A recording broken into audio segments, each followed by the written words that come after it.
Ka jela megelea hadu ka shipau bujimin step jong ka khandai tere unailar kaladon life prangut ki bayot mayo COVID-19 ban arfun yongut ki balakot no.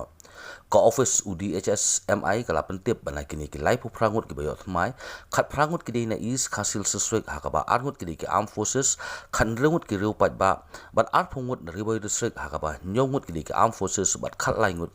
ki reupat ba. Na kini ki arfun yongut ki bakot menta kasni arfsangut ki na is khasil seswek hakaba baro arfsangut ki sipai BSF ban arngut ki reupat ba na riboy district. Da ka jingyot thmai kini ki life prangut ka jela megelea hadu bapudmi ya kini ka khubor ka don 6000 repuitli ki positive case reuspa santli ki active case sauspa sanphotli ki recovered case ban rengut ki bala khalat no.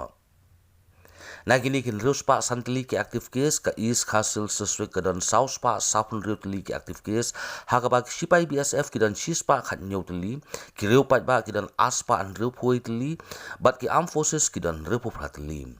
Ka west khasil seswek ka don rutli ki active case ka riboy district ka don prapolitely ka west Jantia Hills khat santli ka east Jantia Hills ka don khat pratli ka west Garo Hills life waitli bat ka south west Garo Hills ka south Garo Hills bat ka north Garo Hills ki don mar atli ki active case.